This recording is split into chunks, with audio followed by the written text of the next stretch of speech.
1월 21일 목요일 율법을 완성하러 오신 예수님. 마태복음 5장 17절로 26절입니다. 내가 율법이나 선지자를 폐하러 온 줄로 생각하지 말라. 폐하러 온 것이 아니요 완전하게 하려 함이라. 진실로 너희에게 이르노니 천지가 없어지기 전에는 율법의 1.1획도 결코 없어지지 아니하고 다 이루리라. 그러므로 누구든지 이 계명 중에 지극히 작은 것 하나라도 버리고 또 그같이 사람을 가르치는 자는 천국에서 지극히 작다 일컬음을 받을 것이요 누구든지 이를 행하며 가르치는 자는 천국에서 크다 일컬음을 받으리라. 내가 너희에게 이르노니 너희 의가 서기관과 바리새인보다 더 낫지 못하면 결코 천국에 들어가지 못하리라. 옛 사람에게 말한 바 살인하지 말라. 누구든지 살인하면 심판을 받게 되리라 하였다는 것을 너희가 들었으나 나는 너희에게 이르노니 형제에게 노하는 자마다 심판을 받게 되고 형제를 대하여 나가라 하는 자는 공회에 잡혀가게 되고 미련한 놈이라 하는 자는 지옥불에 들어가게 되리라. 그러므로 예물을 제단에 드리려다가 거기서 내 형제에게 원망 들을 만한 일이 있는 것이 생각나거든 예물을 제단 앞에 두고 먼저 가서 형제와 화목하고 그 후에 와서 예물을 드리라. 너를 고발하는 자와 함께 길에 있을 때에 급히 사화하라. 그 고발하는 자가 너를 재판관에게 내어주고 재판관이 옥리에게 내어주어 옥에 가둘까 염려하라. 진실로 내게 이르노니 내가 한 푼이라도 남김이 없이 다 갚기 전에는 결코 거기서 나오지 못하리라. 아멘.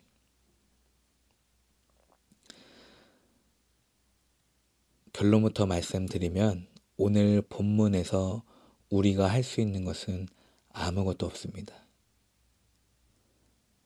한 푼이라도 남김없이 다 갚기 전에는 우리는 단 한 푼도 갚을 수 있는 능력조차 없습니다. 주님이 오셔서 율법을 완성하시고 주님이 오셔서 갚아주시기 전까지는 우리에게 아무런 소망이 없습니다. 그러니까 결국 율법을 완성하신 것도 예수님, 율법을 행하며 가르치시는 것도 예수님, 서기관과 바리새인의 의보다 더 크신 것도 예수님, 살인을 참는 것도, 형제에게 노하는 걸 참는 것도 예수님, 형제와 화목한 것도 예수님, 사화, 갚아주시는 것도 예수님이십니다. 그러니까 오늘 본문 안에서 우리가 할 수 있는 것은 단 한 가지도 없습니다. 내가 한두 개 정도는 지킨다와 내가 99개까지 지킨다의 차이는 율법이 봤을 때 둘 다 빵점입니다. 한두 개 정도 지켰다와 99개, 겨우 한 개 틀리고 99점을 받았어도 율법이 봤을 때는 둘 다 실패한 것입니다. 그렇다면 왜 예수님은 우리가 지킬 수 없는 율법을 지키라고 하셨을까요? 저의 개인적인 생각으로는 이 신앙의 초기 단계에서는 율법을 열심히 지켜봐야 된다고 생각합니다. 주일 성수도 지키고 11조도 철두철미하게 드리고 성경에 나오는 하나님의 말씀대로 살고자 열심히 노력하고 죄를 안 지으려고 몸부림을 쳐야 한다고 생각합니다. 그러다가 어느 시점에 깨닫기를 나는 안 되는구나. 내 힘과 의지로는 각오와 결단으로는 이 율법을 다 지켜 행할 수가 없구나. 나는 선한 것을 원하는데 내 육신은 날마다 악한 것을 생각하고 좋아하는구나.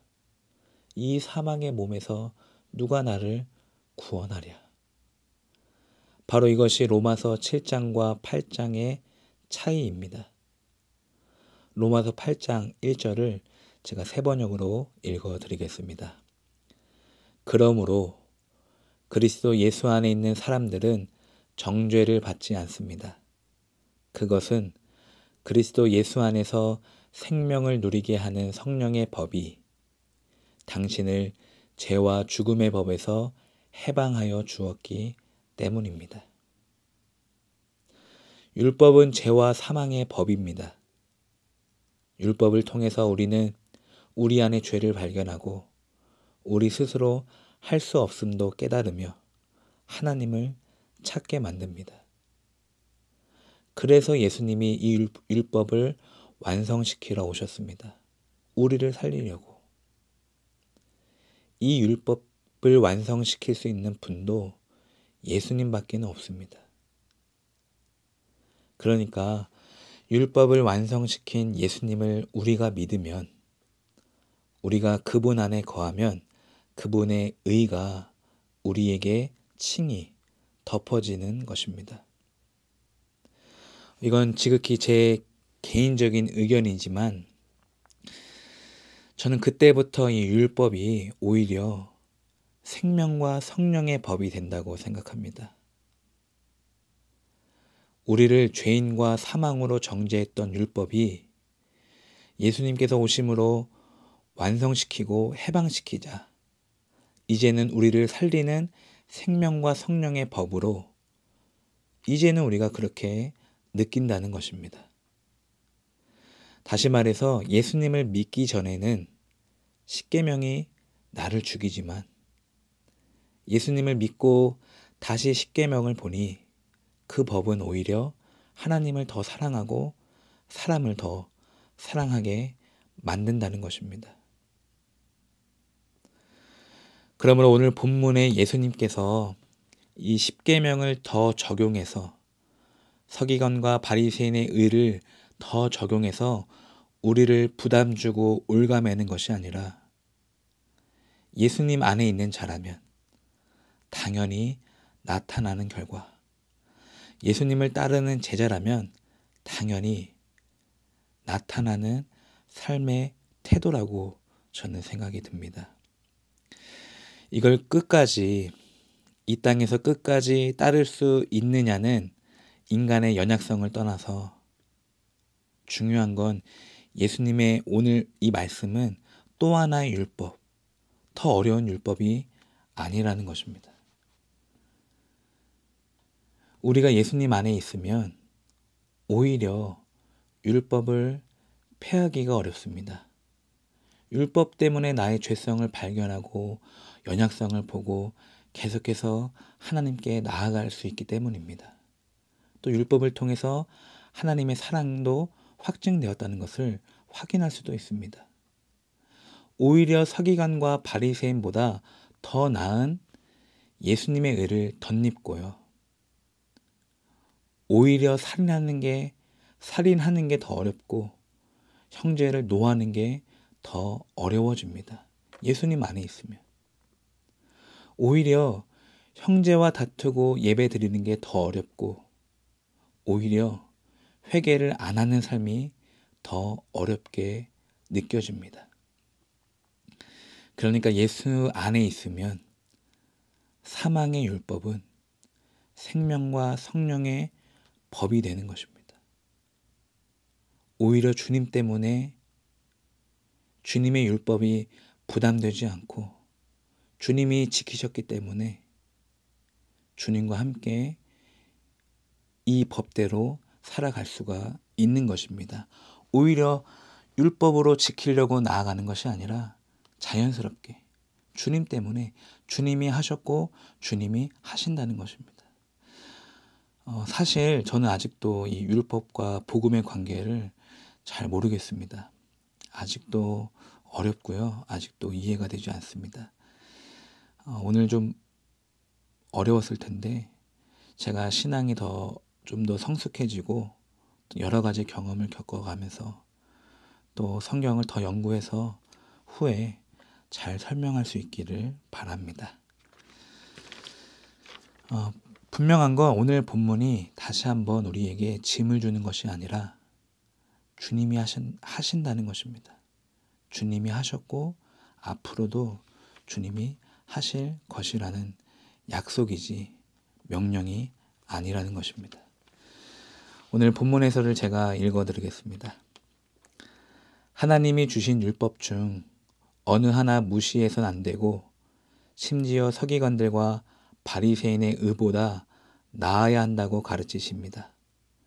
이 말을 들은 제자들은 적잖이 놀랐을 것입니다. 율법을 철저하게 지키는 그들보다 어떻게 더 나은 삶을 살 수 있을까? 그 해답은 유대인들의 전통이 아니라 예수 그리스도를 따름에 있습니다. 성령 안에서 그리스도의 가르침을 따를 때 성도의 삶은 온전해집니다. 그렇습니다. 우리가 예수님을 따르는 것도 오늘 본문에 비춰보면 율법을 완성시키신, 계명을 다 지키신 예수님을 따르는 것입니다. 그리고 보혜사 성령님도 예수님을 닮아갈 수 있도록 우리를 도와주십니다. 성령 안에서 예수님의 가르침을 따를 때 오늘 저와 여러분의 삶은 계속해서 점진적으로 온전해질 것입니다. 오늘 하루도 다시 한번 이 말씀을 붙잡고 계속해서 묵상하고 생각하시면서 거룩한 목요일이 되시기를 주님의 이름으로 축복합니다. 기도하겠습니다. 하나님, 저희의 잘못과 실수는 가벼이 여기고 이웃에 대한 험담과 분노는 당연히 여겼던 저희를 이 시간 불쌍히 여겨 주옵소서.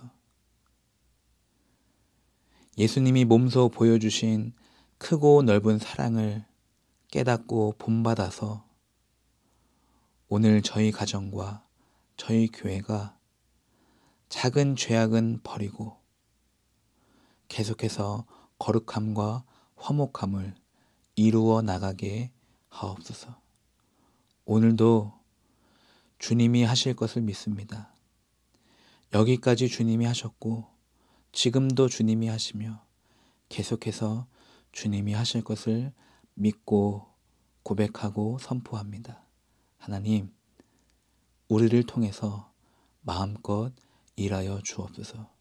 예수님 이름으로 기도드립니다. 아멘.